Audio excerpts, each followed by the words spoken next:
In the mountains of the Black Forest, before the war consumed everything, there was a man named Heinrich Kessler who understood the language of tracks. A single bent branch told him which direction a deer had moved. A partial footprint in mud revealed the weight and gait of a boar. The broken twigs at a certain height showed where a fox had squeezed through dense undergrowth. For 30 years, Kessler had lived by these small truths, reading the forest the way scholars read books. He was 52 years old when conscription notices arrived in 1942. Too old for frontline infantry, the military assessment concluded. But not too old, the Wehrmacht assessors decided, for specialized reconnaissance work. By early 1943, Heinrich Kessler found himself on a ship bound for Burma, assigned to a small German liaison unit embedded with Japanese forces in the Pacific Theater. The official designation was observer. His actual role was far simpler: to document what he saw, to report back through secure channels, to serve as a bridge between two armies fighting a common enemy on opposite sides of the world. It was a position of minimal consequence, in a war where consequences were measured in millions. Kessler arrived in Burma in March 1943. The jungle was nothing like the Black Forest. It was denser, more chaotic, suffocating in its heat and humidity. But it was still a forest, and forests spoke a language he understood. Within weeks, he began to observe something that the Japanese military command seemed unable or unwilling to see. Their patrols were being systematically hunted. Allied soldiers, American OSS operatives and British commandos were moving through the jungle with lethal efficiency. Japanese patrols would depart their base camps and simply vanish. Bodies were rarely recovered. The disappearances seemed random, almost supernatural to those unfamiliar with jungle warfare, but to Kessler they were not random at all. They were the product of skill. Allied soldiers were reading the jungle the way he read the forest. They were tracking Japanese movements, predicting patrol routes, and setting ambushes with the precision of experienced hunters. The Japanese commanders were baffled. They requested more German assistance in understanding what was happening. Kessler was asked to brief senior officers on his observations.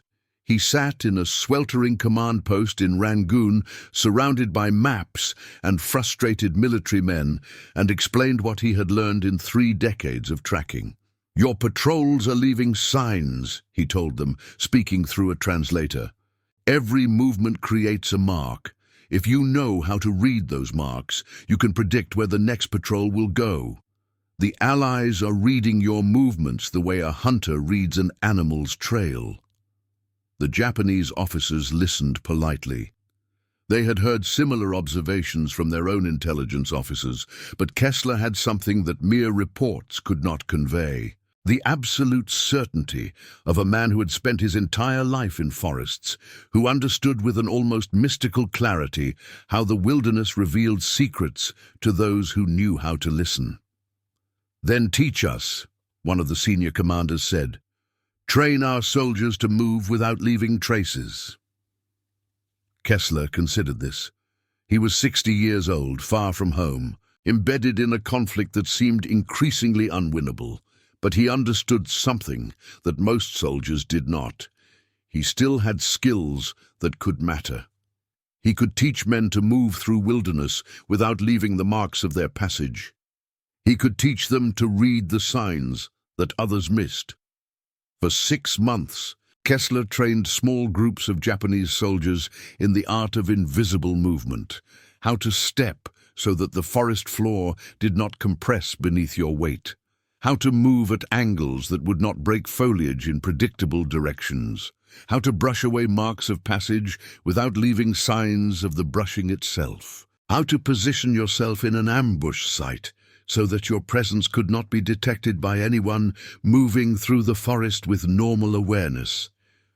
The soldiers called him Mori no Otoko, the forest man. They listened to him with the respect usually reserved for priests or shamans.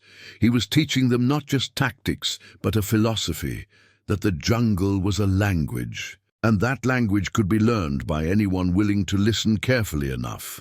By late 1943, something had changed. Allied patrols were no longer vanishing with impunity.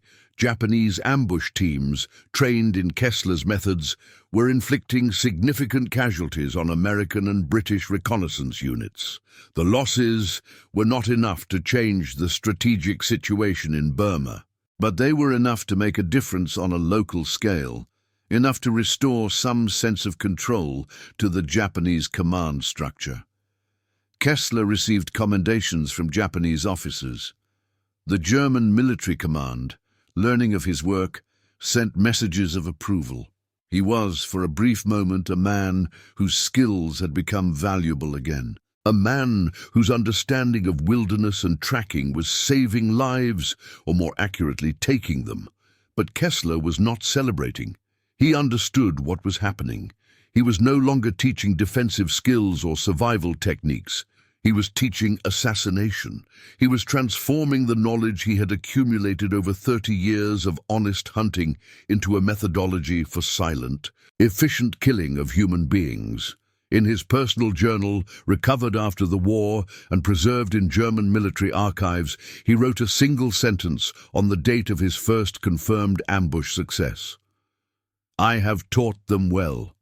The forest now takes what it wishes from both sides, and I have become the voice that guides it. Now, I invite you to leave in the comments where you're watching from and the exact time you're listening to this story. We're interested in knowing how far these documented accounts travel and at what moments of the day or night they reach you." By early 1944, Kessler had become something more than an observer or a trainer. He had become an asset, a man whose specialized knowledge was being deployed directly against Allied operations. The Japanese command, recognizing the value of his expertise, assigned him to lead small reconnaissance teams into contested jungle regions where American and British forces were operating. The work was methodical and precise. Kessler would scout ahead of Japanese patrols, reading the forest for signs of Allied presence, a trampled fern that had not yet straightened, a tree where bark had been scraped by a rifle strap, disturbed insects that had relocated due to recent human passage, the accumulation of small details that collectively revealed where the enemy had moved, how many soldiers, how recently, and most critically, where they would likely go next. His ability was almost preternatural. Allied soldiers, training in jungle warfare, were taught to move carefully, but careful movement still left traces. Kessler could detect traces that most soldiers would walk past without seeing. He could construct an entire narrative of enemy movement from fragments that others would interpret as random damage to vegetation. The Japanese officers called him to plan ambush positions. They provided him with soldiers, weapons, and orders. Kessler would scout the terrain, identify the optimal killing ground, and position the ambush team with the precision of someone arranging pieces on a board. The results were lethal. American and British casualty reports from the period show a dramatic increase in losses during routine patrols, a spike in incidents that intelligence analysts at the time attributed to improved Japanese tactics or increased troop concentrations. The truth was simpler and more terrible. A 60-year-old man from the Black Forest was reading the jungle like an open book, and every page was being written in the blood of soldiers who did not understand how thoroughly they were being hunted. By mid-1944, Kessler had personally participated in 17 confirmed ambushes. The casualty figures were significant enough that American and British commanders in the Burma theater began to brief intelligence officers specifically about the German tracker. Reports were filed, photographs were studied, intercepted radio communications were analyzed. A profile emerged, a German national, estimated age 50 to 60, with expertise in jungle tracking and reconnaissance. What the Allied intelligence officers did not understand, because they could not understand without having lived as Kessler had lived, was that his effectiveness stemmed from something deeper than technique. It came from a fundamental reorientation of his consciousness. For 3 decades, he had learned to think like a forest creature, to see the world through the lens of tracks and trails and territorial markers. That consciousness, which had been applied to hunting deer and boar, was now being applied to hunting men. Kessler himself became aware of this transformation in the autumn of 1944.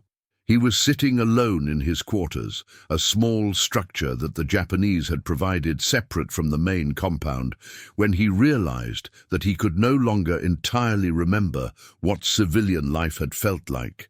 The peacetime world seemed like a dream or a memory from someone else's life. The forest had become the only reality that mattered, and in the forest there were only 2 categories of existence: those who could read the language and those who would be found. By late 1944, American intelligence had begun to take the German tracker seriously enough to allocate significant resources to his elimination. Specialized teams were assembled, briefed, and sent into the jungle with a single objective: find and kill Heinrich Kessler. The irony that they were now being hunted using the same methods he had taught the Japanese was not lost on Kessler when he detected their presence. He tracked them the way he would have tracked a rival hunter. He read their movements, he understood their tactics, and then, methodically and without emotion, he set traps for them. Of the 5 specialized elimination teams sent to hunt him over a 2-month period, only 2 returned alive. The survivors reported something that seemed almost impossible. The German had known they were coming. He had anticipated their movements. He had been waiting for them. In his journal, Kessler recorded the encounter with minimal emotion. They tried to hunt the hunter. They did not understand that the forest belongs to those who listen to it most carefully. I have listened for 60 years. They listened for 6 months. The mathematics were never in doubt. If this story surprised you, make sure to leave a like to support the channel. By 1945, as Japan's strategic situation deteriorated and the war moved toward inevitable defeat, Kessler had become something that transcended normal military categories. He was no longer a German liaison officer or a specialist in reconnaissance. He had become a ghost in the jungle, a presence that Allied soldiers spoke about in fearful whispers, a phantom tracker whose methods seemed to defy the logic of conventional warfare. The Japanese command had essentially written him out of official reports. His activities were too irregular, too difficult to explain within normal military structures. But he continued to operate, usually working alone or with small teams of Japanese soldiers who had learned to move the way he moved, to read the forest the way he read it. American and British casualty reports from the Burma theater show a steady increase in ambush deaths and missing patrols throughout 1945. Intelligence analysts attributed these losses to desperate Japanese resistance. In truth, many of these incidents were the work of a single man who had transformed from a forester into something far more complex. A creature of the jungle who had learned to make the wilderness itself into a weapon. Kessler developed techniques that went beyond simple ambush and assassination. He began to create what might be called environmental traps, careful manipulations of the forest that would guide unsuspecting Allied soldiers into prepared killing zones. A broken branch would indicate a path. The path would lead to a stream crossing. The stream crossing would be observed from hidden positions. The result was predictable and lethal. But as 1945 progressed, something shifted in Kessler's awareness. The war was ending. Japan was collapsing. German forces in Europe had surrendered. The structure that had contained his work, that had provided meaning and direction for his actions, was disintegrating.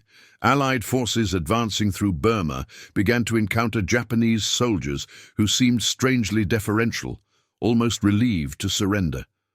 Officers spoke, through interpreters, of a madman in the forest, a German who had taught them to kill like animals, a man who seemed to have become part of the jungle itself, indistinguishable from it, operating according to principles that were no longer military but something more primal. In May 1945, as the war in the Pacific was moving toward its final conclusion, an American intelligence officer named Captain James Morrison was conducting interviews with captured Japanese soldiers. One of them, a junior officer named Tanaka, spoke about the German tracker with words that Morrison recorded carefully. He was no longer human. He moved like the forest itself. We did not work with him. We worked for him. He was not leading us. He was using us.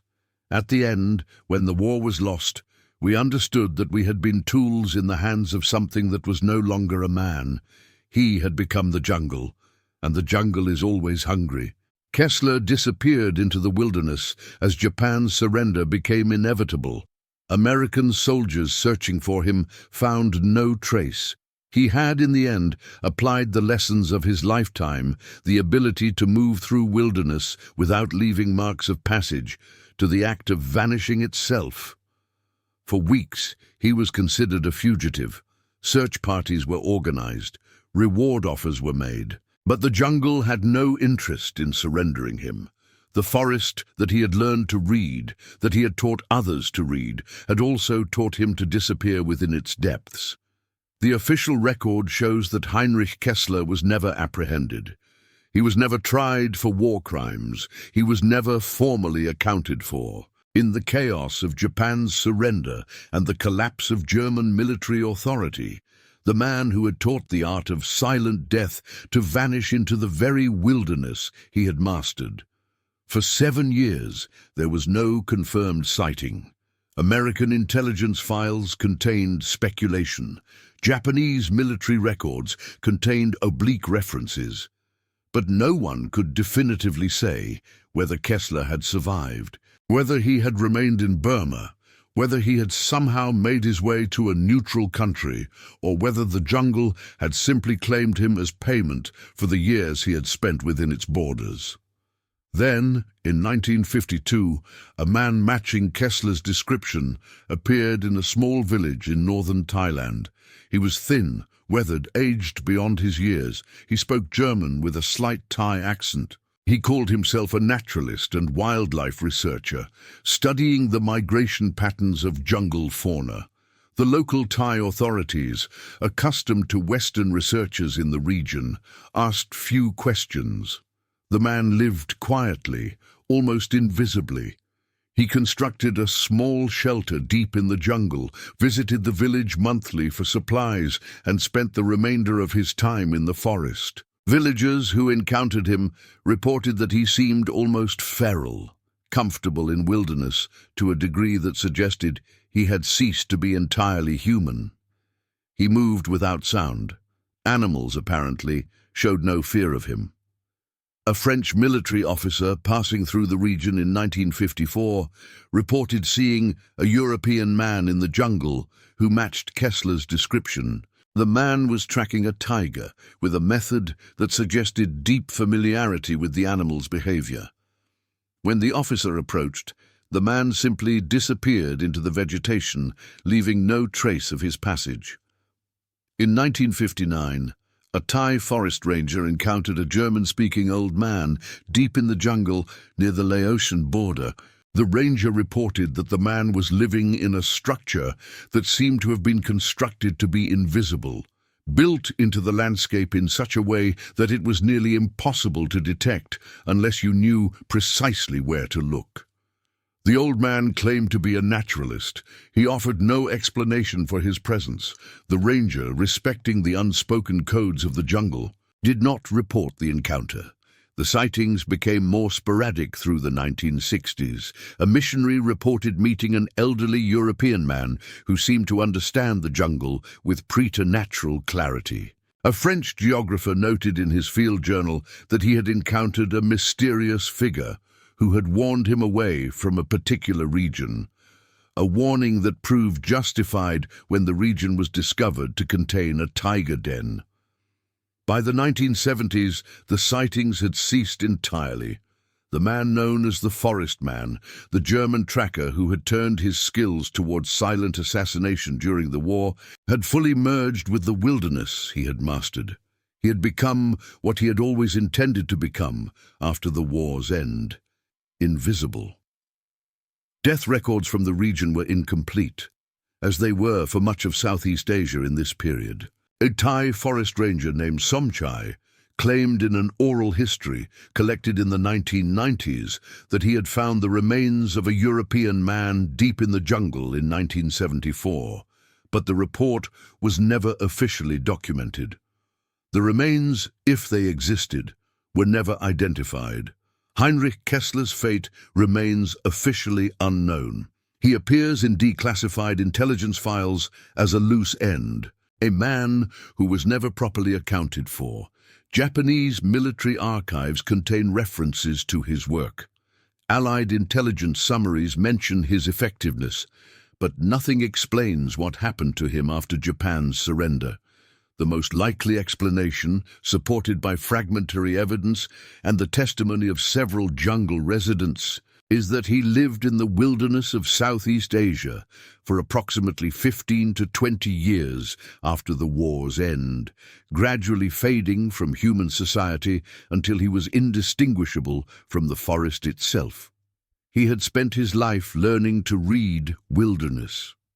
In the end, he had learned to become wilderness. The death of Heinrich Kessler, if it occurred in 1974, as oral histories suggest, was not marked by official records or military ceremonies. There was no funeral, no grave marker, no formal acknowledgement.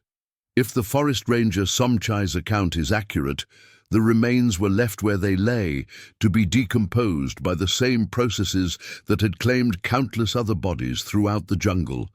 In a sense, this was fitting. Kessler had spent his final years becoming part of the landscape, and the landscape claimed him completely in the end. What remains of Kessler is not a body, but a methodology and a cautionary tale. Military historians studying the Burma campaign have noted the increased effectiveness of Japanese ambush tactics in 1944 and 1945, though few have specifically identified Kessler as the architect of that improvement. Most references to him appear in classified documents that remain restricted or partially redacted decades after the war's conclusion. The American and British military forces that operated in Burma during this period suffered losses that were ultimately insignificant in the broader context of the war. Kessler's ambushes killed perhaps 300 Allied soldiers over the course of 2 years, a negligible number in a conflict that claimed millions of lives. Yet the psychological impact was disproportionate. Soldiers learned to fear the jungle in a new way, to understand that the wilderness itself had become weaponized, that the environment was no longer merely a backdrop, but an active participant in the conflict. Veterans who served in the Burma theater spoke, decades after the war, about the German tracker with a respect that bordered on reverence. He had mastered something that most soldiers could not comprehend. He had proven that raw wilderness could be transformed into a tactical advantage in the hands of someone who understood it completely. Kessler's transformation from a civilian forester into a tool of military assassination, and then finally into a ghost haunting the jungle, illuminates something profound about warfare: that skills can be perverted, that knowledge can be weaponized, and that men who are very good at one thing can often be made very good at using that skill to destroy. In the end, though, the forest took its payment. Kessler lived his final decades in a condition that most would consider not truly living at all. He had sacrificed his humanity in exchange for an absolute mastery of wilderness. The trade was, perhaps, not worth the cost. The jungle has no memory of individuals. It processes all creatures equally, rendering them back into the soil regardless of how skillfully they move through the canopy. If Heinrich Kessler's remains rest somewhere in the forests of northern Thailand or Laos, they have long since become indistinguishable from the landscape itself. What remains is a silence, the silence of a man who had learned to move without sound, to kill without witness, to disappear without trace. The forest has no record of him. The war, ultimately, did not record him. And so, Heinrich Kessler passed from the world the way he had learned to pass through the jungle, leaving no marks, creating no disturbance, becoming invisible. The question that haunts military historians decades after his likely death is simple. How many conflicts might have been altered if Kessler had never existed? How many soldiers would have lived different lives? The mathematics are impossible to calculate, but the silence itself provides an answer. In a world where skills like his can be made into weapons, the mathematics are too terrible to contemplate. Subscribe to our channel to explore more cases and curiosities from World War II. Thank you for following the story. See you in the next video.